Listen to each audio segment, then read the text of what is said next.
পৃথিবীর প্রতিটি নিয়ামতের পেছনে আপনার কোনো হাত নেই। যিনি দিয়েছে তিনি বারবার বলছে, আমি খালি ইন্নাল মুবাজ্জিরিনা কানু ইখওয়ানা শায়াতিন। পৃথিবীতে একটাই অপরাধ আছে যেটা করলে মানুষ শয়তানের ভাই হয়ে যায়, তার নাম অপচয়। তার নাম কি? অপচয়। কত সূক্ষ্ম বিষয় এটা। আল্লাহ নিজে ফতোয়া দিয়েছেন, নিজে ভঙ্গ করেন না, নিজে দেখিয়েছেন। মানুষের ভেতরে যে পিত্তরস তৈরি হয়, এটা সবচাইতে দামি জিনিস খাবার হজম করার জন্য। বিজ্ঞান এখন প্রমাণ করছে মানুষ খাবার খেলে এর খাবারের নির্যাস দিয়ে তৈরি হয় এই রসটা। কিছু টয়লেট হয়, কিছু প্রসাব হয়, কিছু বীর্য হয়, কিছু রক্ত হয়, কিছু এগুলো শরীরের ভেতরে ছড়িয়ে যাচ্ছে। আর কিছু জিনিস দিয়ে পিত্ত রস তৈরি হয় খাবারের যেটা নির্যাস, ওইটা দিয়ে। যতক্ষণ পেটে খাবার থাকে ততক্ষণ ওটা ফোঁটা ফোঁটা পড়তে থাকে, যত তাড়াতাড়ি হজম হয়ে যায়। যখন আপনার পেটে খাবার থাকবে না, ওটা আর পড়বে না, অটোমেটিক বন্ধ হয়ে যাবে। আল্লাহ বলেন আমি নিজে বন্ধ করে দিই। সুবহানাল্লাহ বলতে পারেন না? আল্লাহ কত সতর্ক, অপচয় হবে না এই কারণে। আর আমরা আন্দাজে যেখানে 2 টাকা খরচ করলে হয়ে যায়, মানে ভাব দেখাতে গিয়ে সেখানে খরচ করে 10 টাকা। যখন ওই 2 টাকাও থাকবে না তখন টের পাবেন। এই জন্য আমাদের উচিত এই যে কাজগুলো বলছি, অপচয় করা, যৌনতা ছড়ানো, অহংকার করা, এগুলো মানুষের কাজ না, এগুলো শয়তানের কাজ। কোনো মানুষ যদি এই কাজ করে ফেলে, সে যেন চিন্তা ভাবনা করে যে আমি আর মানুষ নেই, আমি একটা শয়তান হয়ে গেছি। তাহলে মা বোন যারা এসেছেন, আপনার প্রথম কাজ, স্বামী বাইরে থেকে আসলে আপনি ইবাদত মনে করে তার কাছে এগিয়ে যাবেন, সালাম দেওয়া, অভ্যর্থনা জানানো, তাকে খুশি করা। 2 নম্বরে ওয়াইদা গাবা আনহা হাফিজাতুহু, ও যখন বাইরে চলে যাবে তখন নিজেকে হেফাজত করে রাখা লাগবে। অথচ অনেকে দেখি অন্যের সাথে তখন আবার লাইন করার সুযোগ পায়। এটা শহরে বেশি হয় না?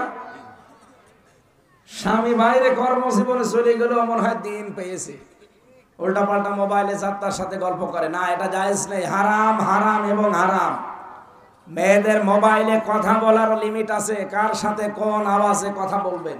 শুধু 14 জন পুরুষ মানুষ বাদ দিয়ে নিজের বাবা, নিজের ছেলে, আপন ছেলে, নিজের মেয়ের জামাই, নিজের বোনের ছেলে, এরকম 14 জন মানুষ আছে যাদের সাথে বিয়ে করা জায়েজ নেই। এই মানুষগুলোর সাথে কথা আপনি বলতে পারেন স্বাভাবিকভাবে। এছাড়া বাকি যদি কাবা শরীফের ইমামও কল দেয়, বড় মসজিদের হুজুরও কল দেয়, কথা বলবেন ঠিক, সত্য কথা, মিথ্যা কথা বলবেন না। সময় আমাদের জীবন থেকে পার হয়ে গেল। আল্লাহ আমাদেরকে এখন সহজ একটা জীবনের দিকে ধাবিত করছেন। 3 দিন ব্যাপী অনুষ্ঠানের সামনে বসা মুসলমান ভাইরা, পর্দার আড়ালে সম্মানিতা মা এবং বোনেরা, এই যে আমি এইবার শেষ বলা, আপনারা বসলে একটু ভালো লাগে। এত মূর্তি ভেঙে গেল, এরপরে এগুলো ভাঙে না।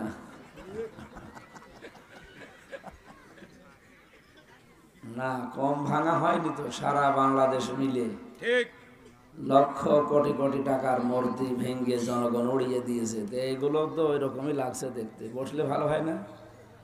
বসেন, ভালো লাগবে।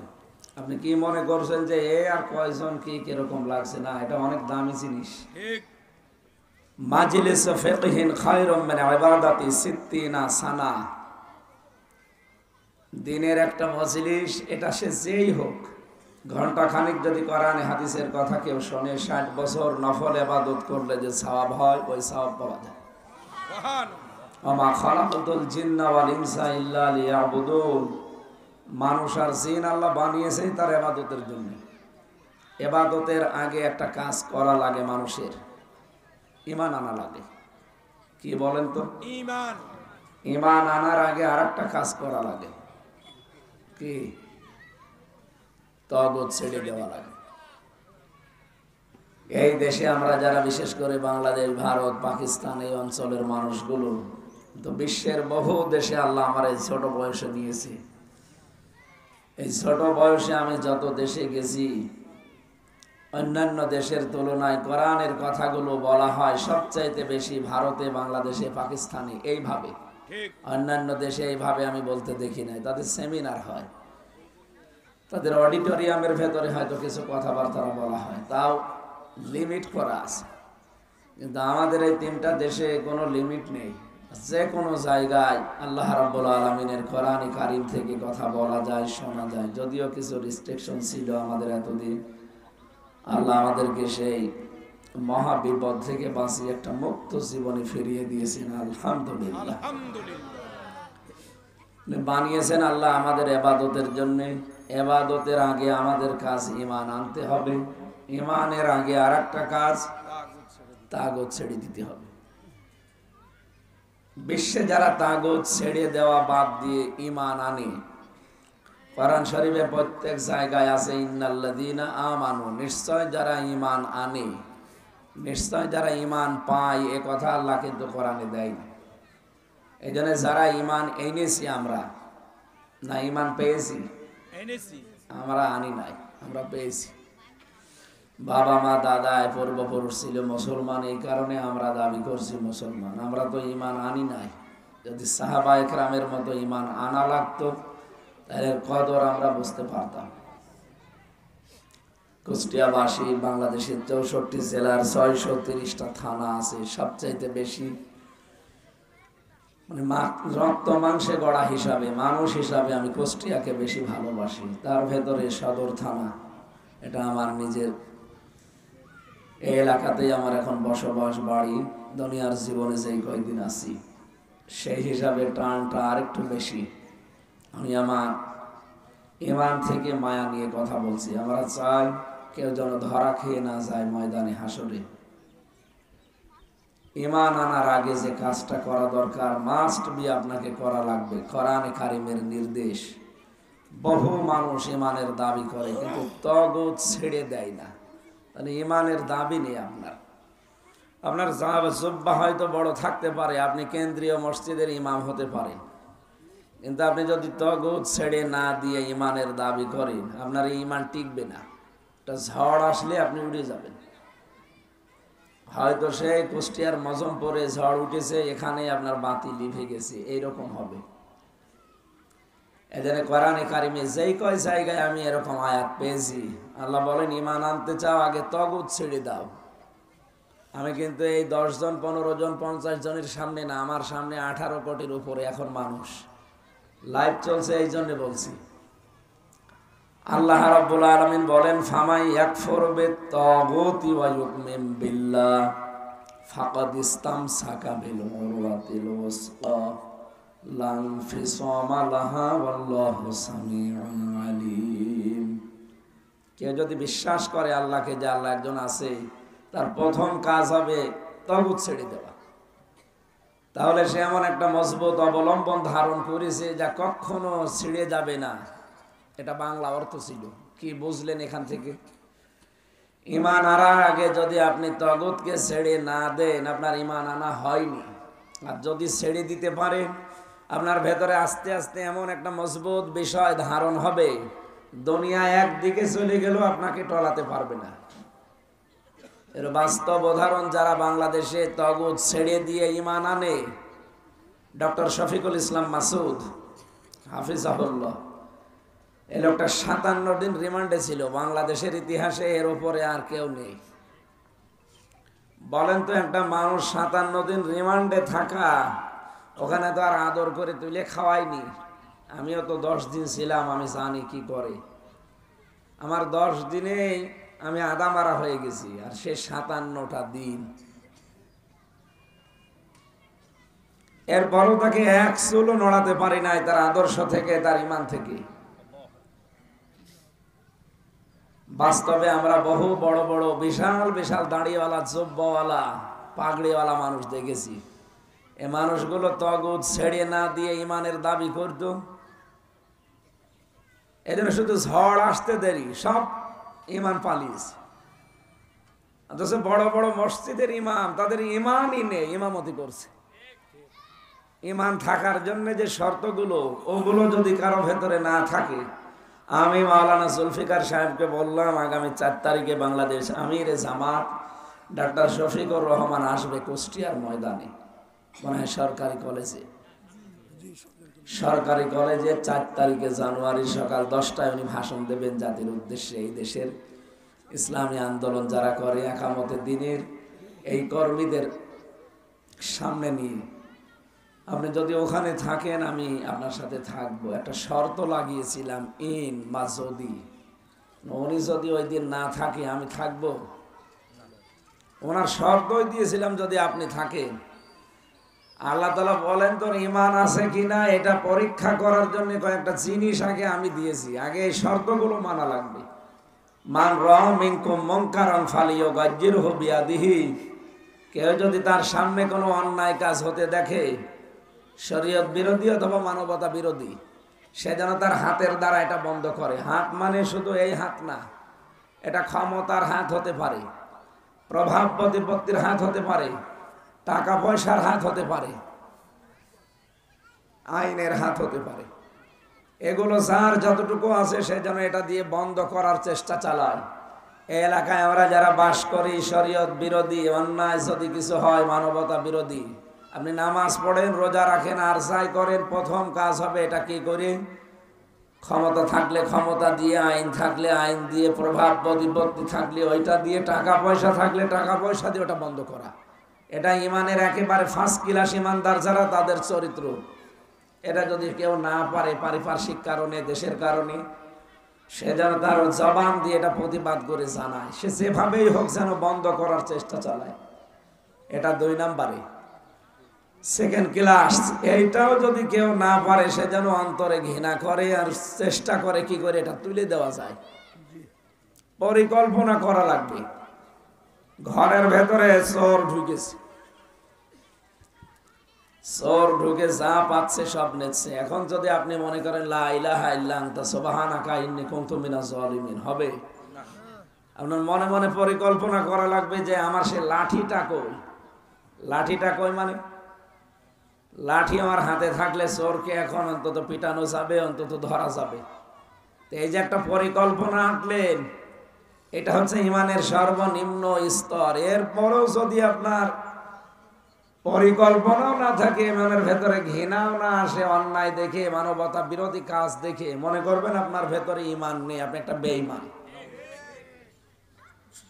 জালেমকে বিদায় করার জন্য আগস্টের 5 তারিখের আগ পর্যন্ত যে অবস্থা গেল এই থানাপাড়ায়, একজন মাইকে এখান থেকে, একজন মাইকে ওখান থেকে আমাদেরকে ডাকছিল যে আপনারা বের হন, আমাদেরকে প্রকাশ্যে গুলি করছে। 14 থেকে 16 জন মানুষ কুষ্টিয়া থেকে একেবারে তাজা প্রাণ বিদায় নিল। ওই দিন যে যতটুকু বেরিয়েছে বেরিয়েছে, যে মানুষগুলো বলছে যে যা করছে করুক গা, ও কাজ আমার না। এমনকি অনেকে বলছিল যে এগুলো বিএনপির কাছ থেকে টাকা খেয়ে এই করছে, অথচ লোকটা দেখি 5 ওয়াক্ত নামাজ পড়তে যায় মসজিদে।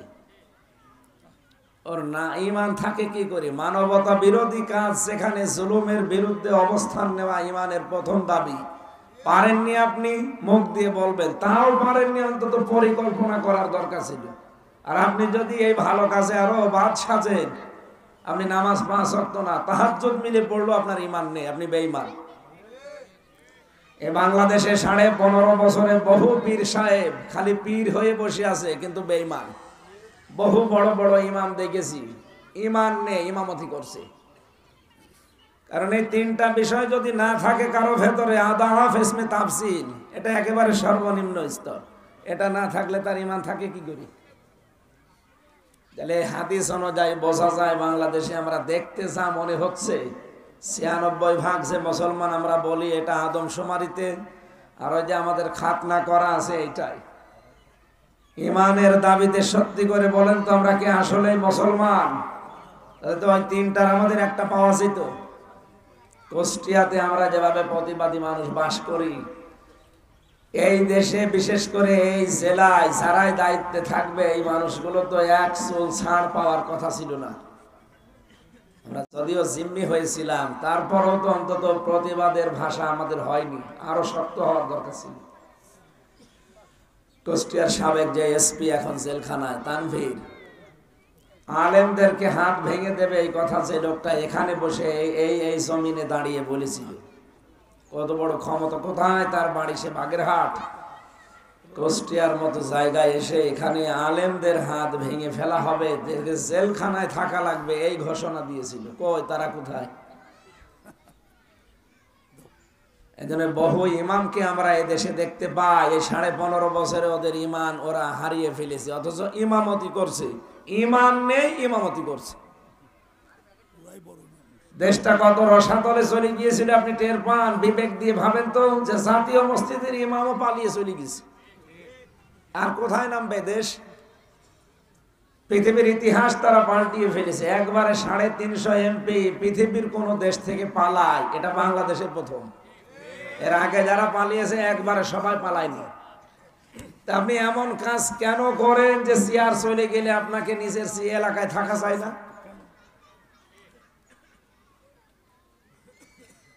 না, আমরা এমন কোন কাজের সামনে ইনভলভ হব না। কোরআনে কারিমের আয়াত আমার মাঝে মাঝে সূরা নমলের 52 নম্বর আয়াতটা মনে হয় এখনো।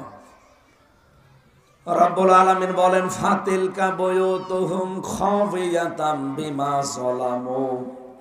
হে নবী, এই সেই ঘরগুলো, এগুলোর দিকে একটু তাকান। আমি খাওয়িয়াতান জনশূন্য করে দিয়েছি, এগুলোকে আমি পরিত্যক্ত বানিয়ে দিয়েছি, আজকে এখানে আর থাকে না। বিমা যালামু, এদের জুলুমের কারণে। এত বেশি জুলুমেরা এই সমস্ত ঘর থেকে করেছিল দুর্বিসন্ধি ষড়যন্ত্র, যে ঘরগুলো এখন পর্যন্ত অভিশপ্ত হয়ে আছে।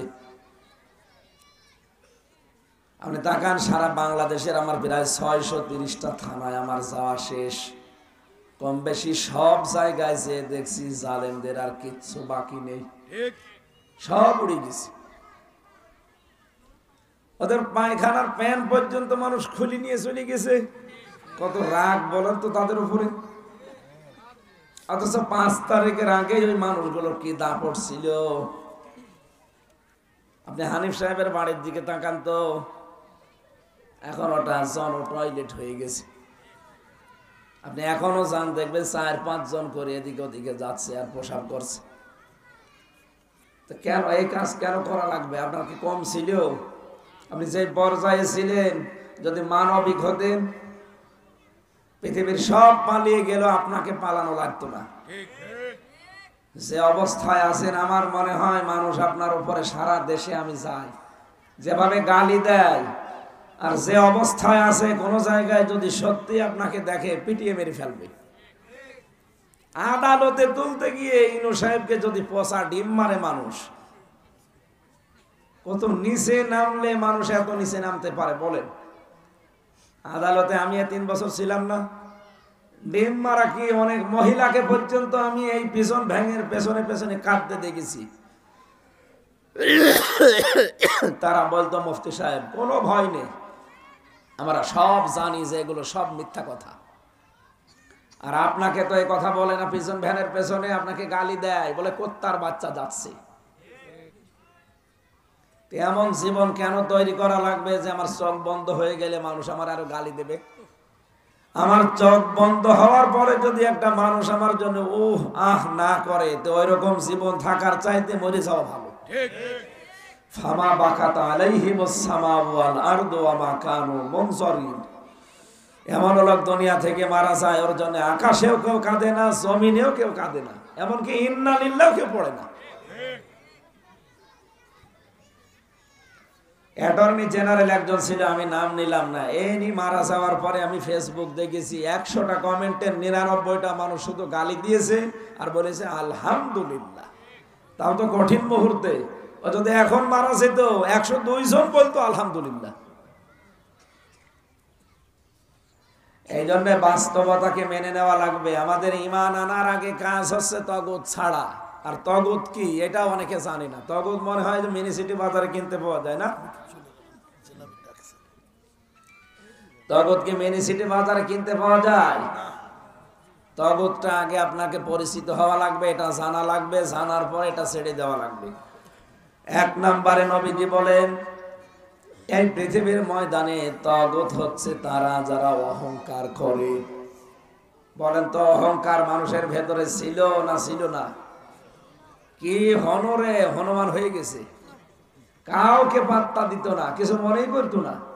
রিমান্ডে আমি যে 10 দিন যে অফিসার গুলো পেয়েছিলাম, এ মানুষ ভাবতে এদের আমার কষ্ট লাগতো। আমার মতো একজন হুজুর মানুষের সাথেও যে আচরণ করতো, ও সাধারণ মানুষ পেলে কি করত?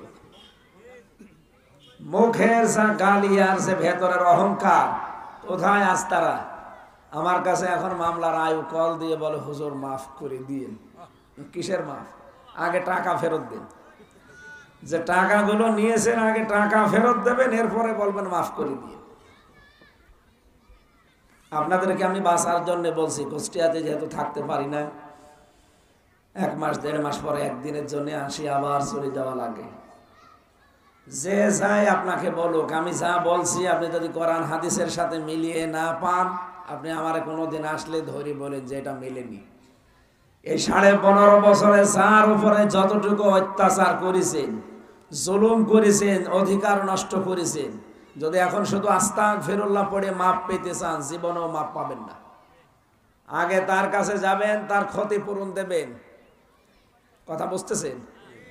আপনার কারণে যদি এলাকায় কেউ ব্যবসা বাণিজ্য করতে না পারে, আপনার কারণে যদি উপরের কোনো প্রমোশন সে না পায়, আপনি মিথ্যা মামলা দিয়ে, মিথ্যা সাক্ষী দিয়ে তার জীবনটা নষ্ট করে থাকেন, আগে তার পরিবারের কাছে যে মাপ চাবে। ও যদি বলে আমার ক্ষতিপূরণ দেওয়া লাগবে, এই 15 বছরে এই ক্ষতি হয়েছে, আপনাকে তাই দেওয়া লাগবে। যদি মাপ পেয়ে জান্নাত পেতে চান, আর না হলে আপনার নামাজ, রোজা, হজ, এই যাকাত সব মাঠে মারা যাচ্ছে, কিচ্ছু কবুল হবে না। কিন্তু এই বাস্তব কথাগুলো তুলে ধরতে চায় না। আমার তো আর ইমামতি নেই আপনার মতো, আমার ইমামতি চলে যাবে। কারণ আমি যেখানে ইমামতি করি আমাকে ডেকে নিয়ে তারা করায় আকিস গ্রুপে। আমি আকিস গ্রুপের মেন মসজিদের এখন খতিব। আর আপনারা ইমামতি করেন, এই যেসব কমিটির কাছে বাধা থাকে, এই জন্য এই সঠিক কথাগুলো বলতে চায় না। বলে আস্তাগফিরুল্লাহ পড়লেই সব মাফ হয়ে যাবে। মাফ হয়ে যাবে মানে? আমার বাবার কাছ থেকে যে টাকাগুলো নিল, আমার 3টা বছর জেলের ভেতরে রেখে দিল, এতে আমার বাবা মা কষ্ট পেয়েছে না? আমার স্ত্রী, আমার মেয়ে 2টা, আমার হিতাকাঙ্ক্ষী যারা, এরা কষ্ট পায়নি? তো এদের কষ্ট দিয়ে আপনি আল্লাহর কাছে মাফ চাবেন? আপনি কি দোষ আল্লাহর কাছে করেছেন? না।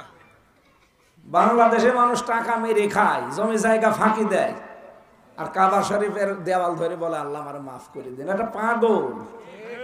তুই দোষ করলি বাংলাদেশে, আর কাবা শরীফে মাফ চাবে মানে? মাফ চাওয়ার নিয়মই তো জানি না। অপরাধ যেখানে মাফ চাবেন সেখানে, এই নিয়মটা বাংলাদেশে নেই।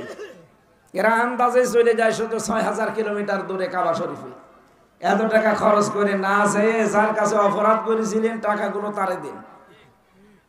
কি কথা বলছেন না? বাংলায় বলছি। এই কথাটা ওনারা বললে হয়তো ঘুরিয়ে বলবে, নাই তো ওনার ইমামতি চলে যাবে।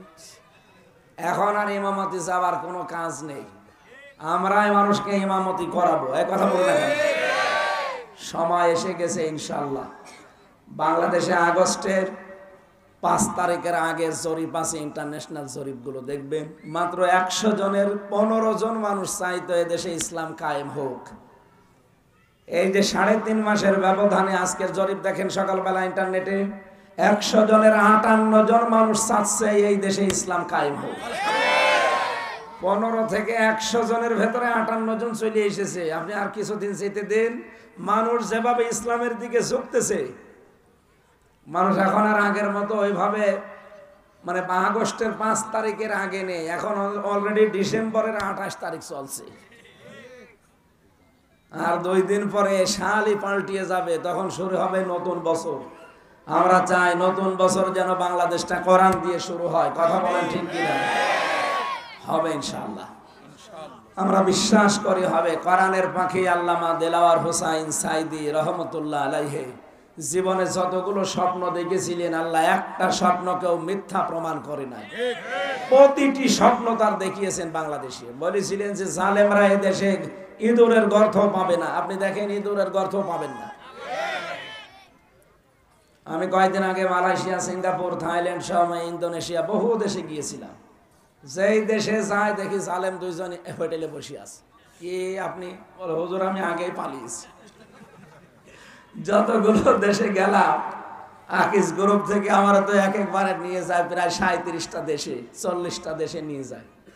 যেখানে যায় হোটেলে ওঠা লাগে, হোটেলে উঠে দেখি শয়তান বসে আছে। কি আপনি কোথায়? বল আমি আগে চলে এসেছি। আমি একটু আশ পেয়েছিলাম যে ঝামেলা হতে পারে, যেন আগেই পালিয়েছি।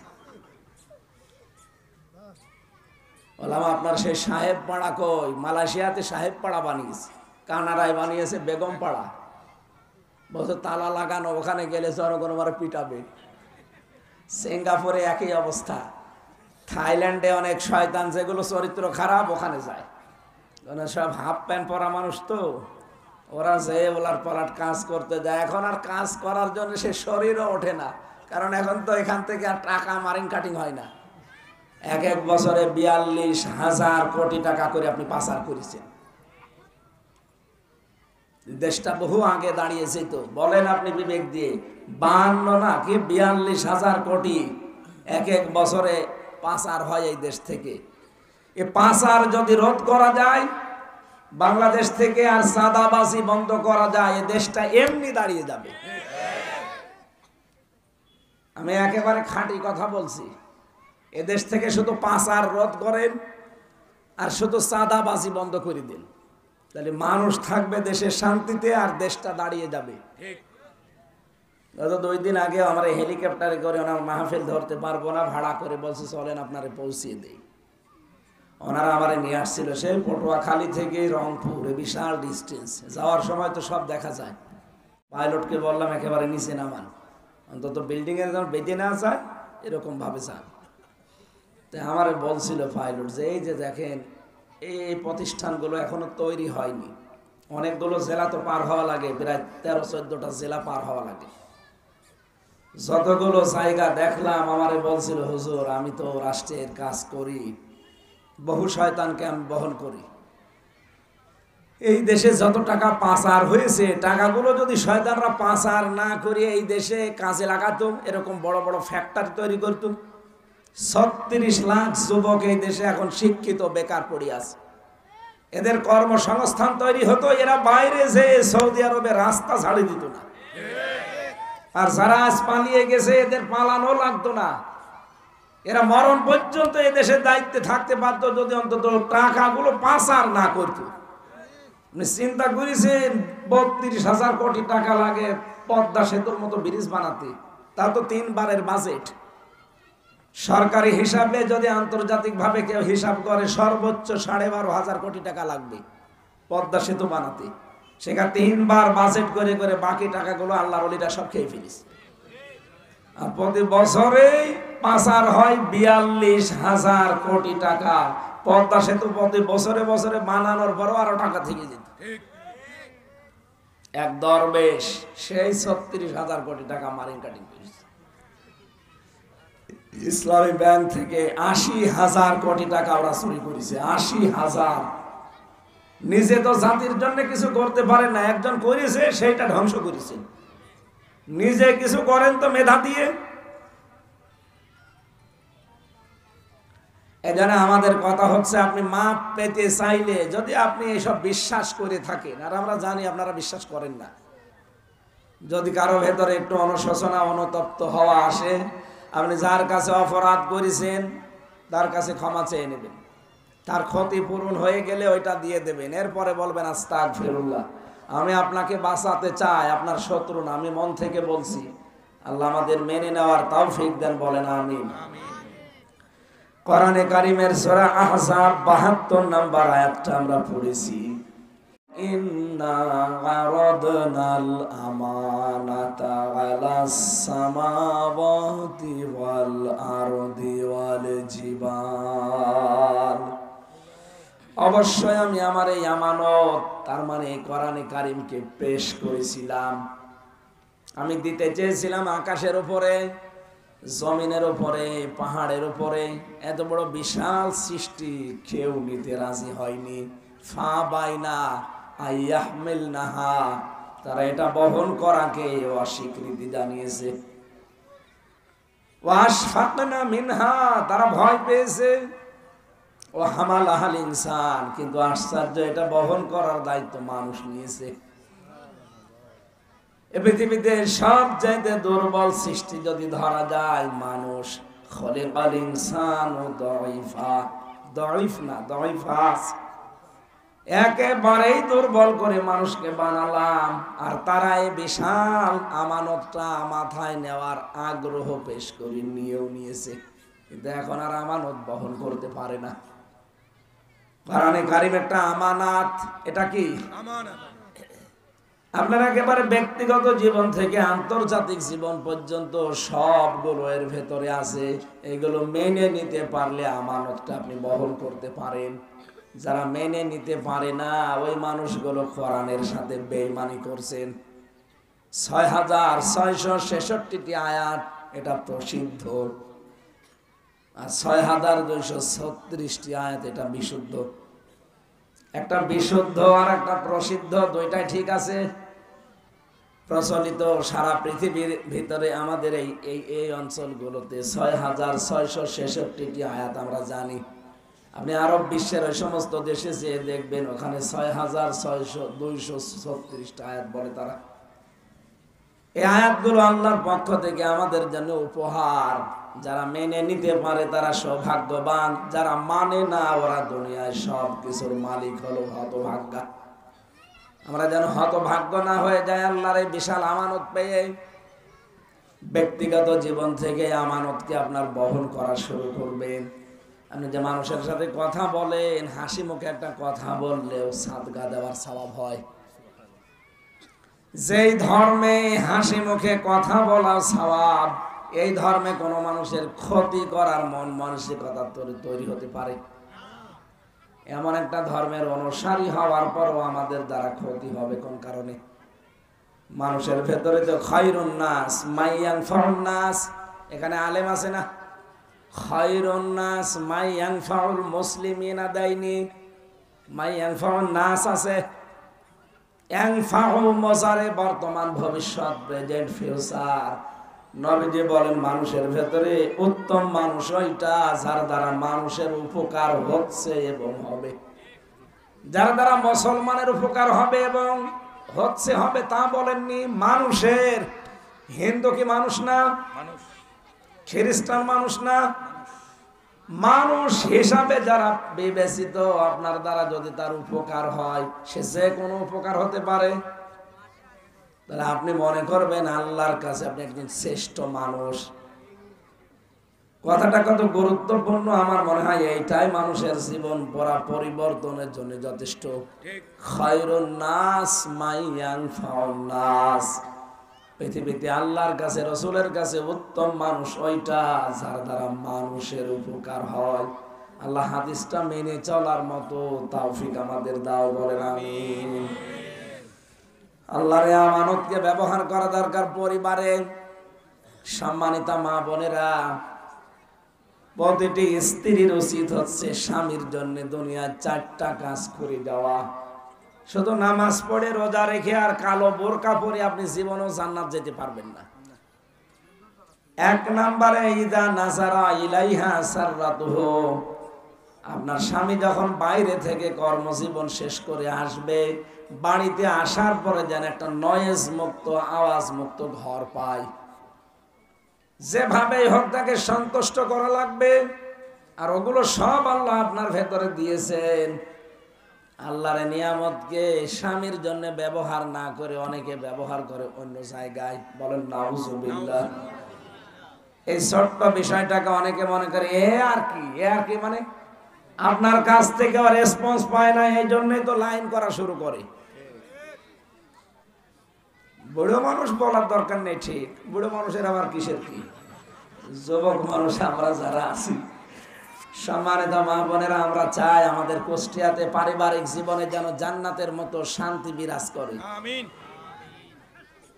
দেখেন তো এই কয়েকদিনে এই যে হরিপুর থেকে শুরু করে এই টাকিমারা, এরপরে মজমপুর, এই বড় বাজার, এই আশপাশে প্রায় এই 6-7 দিনের ভেতরে 8-10 জন মহিলা নিজের ছেলে মেয়ে ফেলে দিয়ে অন্যজনের সাথে তার বাড়িতে এসে বলছে আমারে মেনে নিন। এটাকে আমি বানিয়ে বললাম? এটা তো এমনি এমনি হচ্ছে না, শুধু স্ত্রীর পক্ষ থেকে এই রেসপন্স না পাওয়ার কারণে।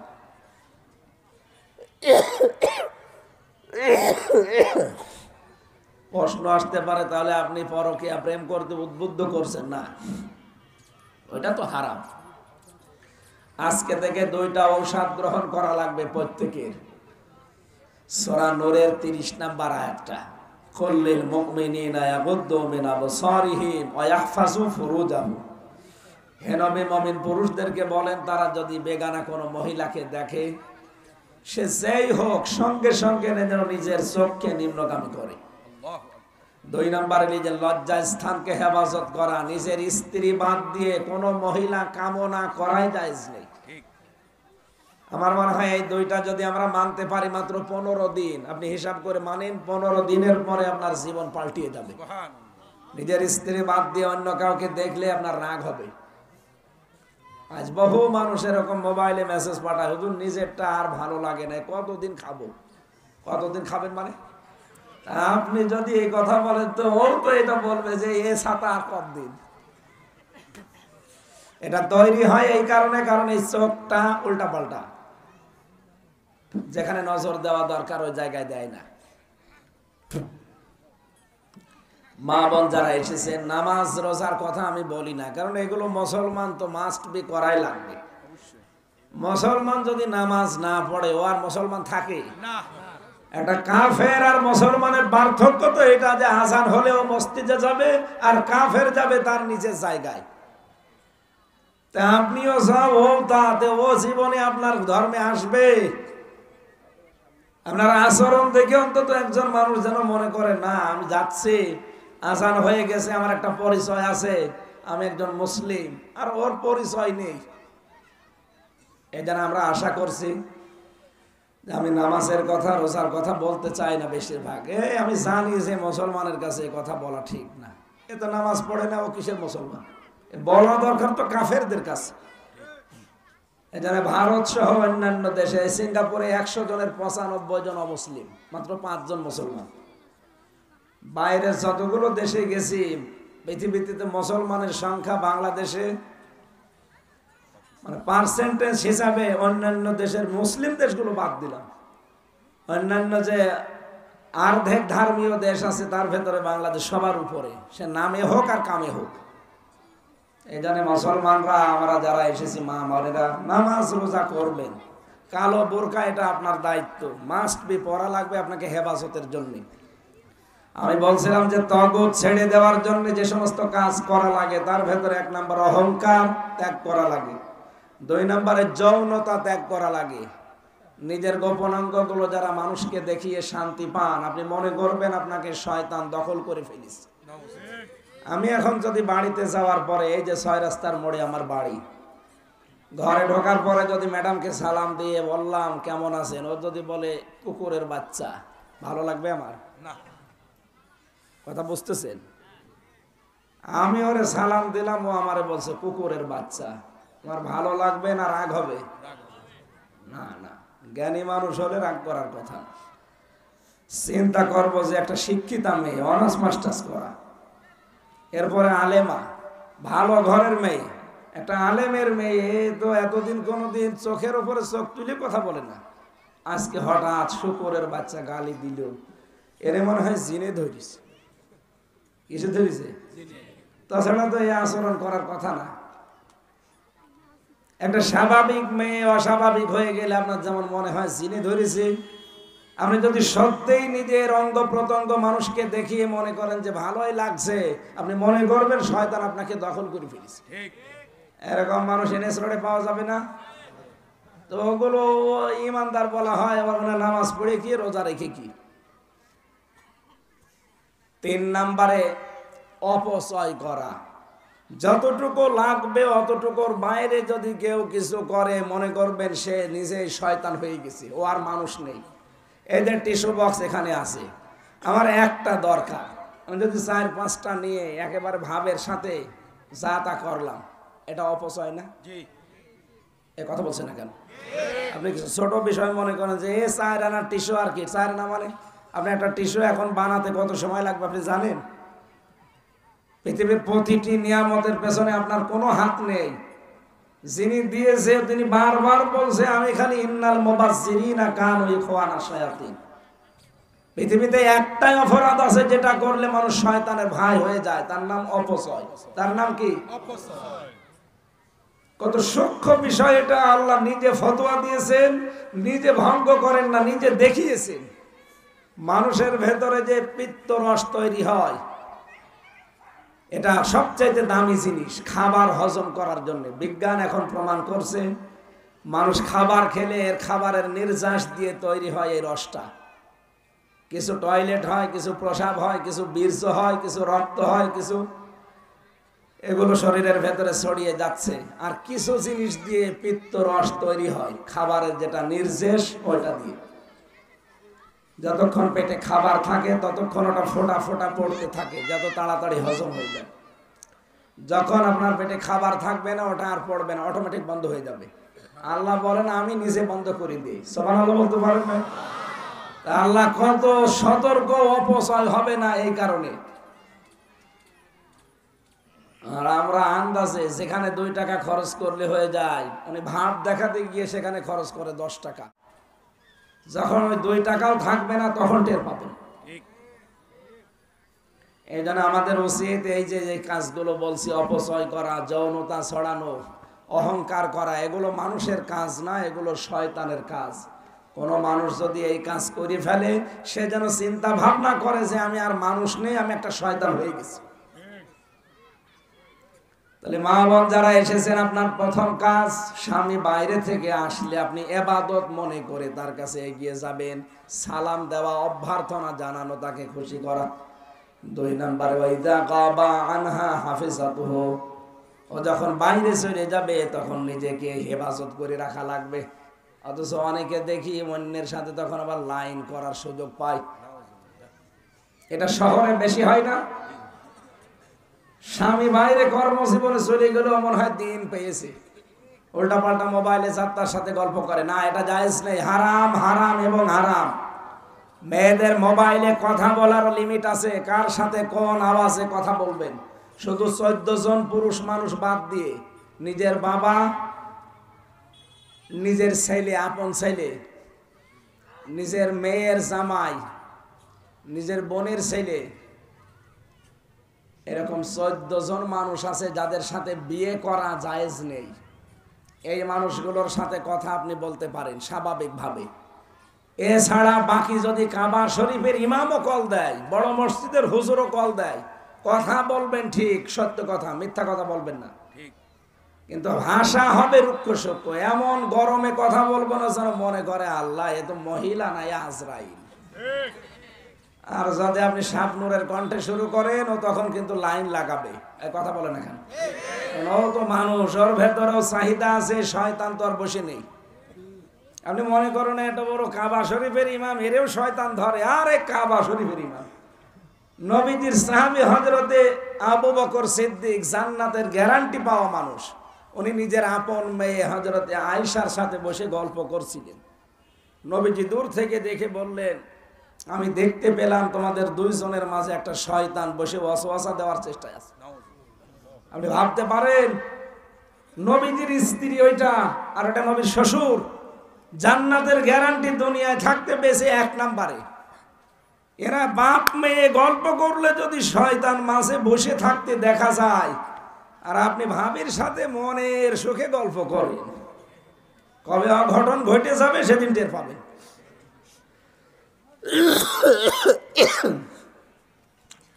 3 নম্বরে ওয়াতাইনু আলা দীনি যাওজাতিহা, আপনার স্বামী যদি বাইরে থাকে দিনের কাজে, ইসলামের কাজে, মানবতার সেবায়, তাহলে ছাড় দেবেন তাকে, তাকে সাহায্য করবেন, সহযোগিতা করবেন। পেছন দরজা দিয়ে খাদিজাতুল কুবরার সাথে আপনি জান্নাত যেতে পারবেন।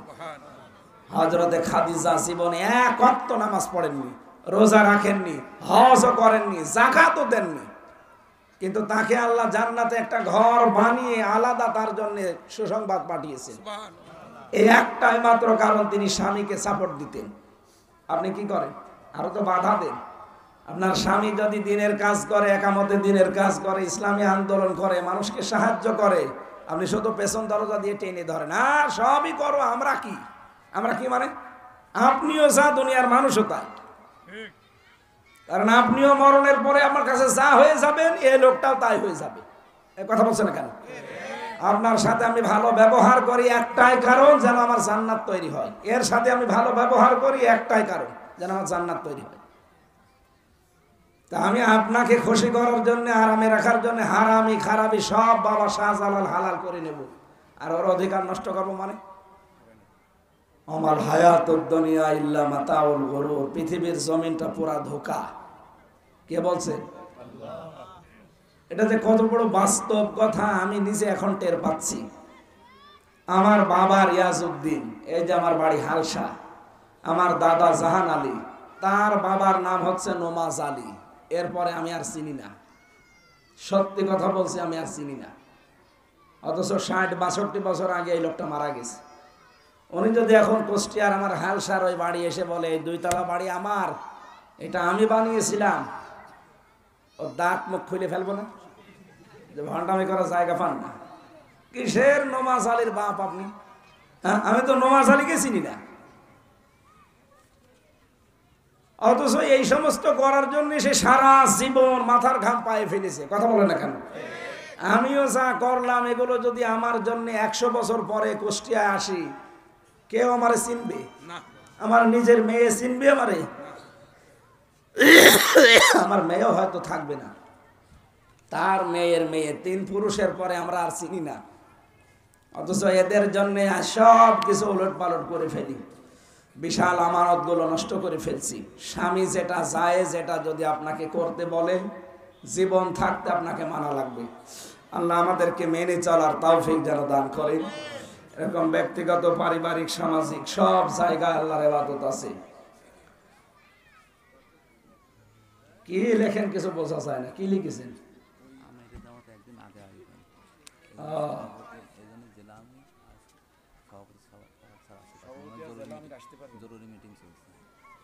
এখানে আসার কথা ছিল না? সম্মানিত কুষ্টিয়াবাসী, প্রাণ প্রিয় কুষ্টিয়াবাসী, বাংলাদেশ জামাত ইসলামীর কেন্দ্রীয় আমির যিনি ডাক্তার শফিকুর রহমান, উনি এখানে 4 তারিখে আসার কথা ছিল কুষ্টিয়ায়। উনি একদিন আগে চলে আসবে, 3 তারিখে মনে হয় বিকালবেলা। ওনার যে সমস্ত রাজনৈতিক বা সামাজিক প্রোগ্রামগুলো আছে উনি করবে। সময় থাকলে যাদের দাওয়াত দেয় তারা অবশ্যই যাবেন। এখানে অনুষ্ঠানটা আজকে আমার থাকার কথা না, আমি থাকার কথা এখন নোয়াখালী। ওখানে দিনের বেলায় আমার মাহফিল আছে, আমি এখনই চলে যাব, না গেলে পাবো না। এটা যদি আগামী বছর থেকে আমরা 3 দিন, এইরকম না, আমরা মিজানুর রহমান আজহারি ওনাকে নিয়ে আসার কথা বলছি কুষ্টিয়াতে। যদি ওই যে স্টেডিয়াম মাঠে হয়তো দেব, কারণ এখানে জায়গা হবে না। স্টেডিয়াম মাঠে 8-10 লাখ মানুষের আয়োজন করব পুরাটা মিলে। আমি চেষ্টা চালাচ্ছি এই 2 তারিখে বাংলাদেশ আকিজ গ্রুপের নাম শুনেছেন, যশোরে ওনার মাহফিল আছে, আমার সাথে দেখা হবে ওই দিন। ভাইকে আমি বললাম, মালয়েশিয়া গিয়েও বলেছিলাম, উনি রাজি হয়েছিলেন। দেখি চেষ্টা চালাচ্ছি আসে কিনা। দেশে বেশি অনুষ্ঠান করবে না। কালকে আমার সাথে ছিল, কিন্তু আমি যেতে পারিনি। কালকে ছিল সেই কক্সবাজার পেকুয়া, আমার আবার ছিল এই যে পাটিকা বাড়ি, এই কারণে আমি যেতে পারিনি। ওনাকে বললাম যে কুষ্টিয়ায় এই যশোরে দেখা হলে ওই দিন দাওয়াত দেব মনে করছি। তো আপনারা এই মাহফিলটা আয়োজন করেছি এই এলাকার কিছু মানুষেরা, যুবক ছেলেপিলে যারা আছে, এরা একটা গানের অনুষ্ঠান না দিয়ে কোরআনের আলোচনার আয়োজন করে। এটা ভালো দিক না খারাপ দিক? তাআওয়ানু আলাল বিররি ওয়াত তাকওয়া, ভালো কাজে যেই করুক সাহায্য করবা, দল বেদল দেখা দেখির দরকার নেই, কারণ এটা আমার আখিরাত তৈরি হচ্ছে। এদের ভালো কাজ যেই করুক, ও যদি আপনার শত্রুও হয়, ভালো কাজ করলে সাপোর্ট দেবেন, আপনি সওয়াব পেয়ে যাবেন। আল্লাহ রাব্বুল আলামিন এই ভালো কাজে আমাদের এই কোরআন প্রচারে অর্থনৈতিক সাহায্য করার তৌফিক দিন। আমিন। কোরআনের জন্য যদি কেউ টাকা খরচ না করে, তো ও টাকা কি মন্দিরে দেবে? না। আপনার টাকা খরচ হবে কোথায়? আর আমি বললাম না যে 100 বছর আগে কুষ্টিয়ায় পরে আসলে আপনাকে আর কেউ চিনবে না। এই জন্য এনারা আয়োজনে হয়তো ঋণী হয়ে আছে, যার যতটুকু সামর্থ্য আছে ওনাদেরকে দিয়ে দেবেন। ওই যে যারা যাচ্ছে কয়েকজন, 2 টাকা হলেও মনে করবেন এটা আমার। সুবহানাল্লাহ, আলহামদুলিল্লাহ। মৃত মানুষের উদ্দেশ্যে দোয়া মাহফিলের তবারক খাওয়া যাবে কি? এই প্রশ্নের জবাবটা দরকার। একটা মানুষ মারা গেলে তার জন্য যে খাবারের ব্যবস্থা করা হয়, এটার নাম হচ্ছে সাদাকা। এটার নাম কি? সাদকার টাকা পয়সা মালামাল খাবে গরিব মানুষ। আপনি কি? আপনি পালসার গাড়ি নিয়ে যাচ্ছেন, আপনি কি ফকির?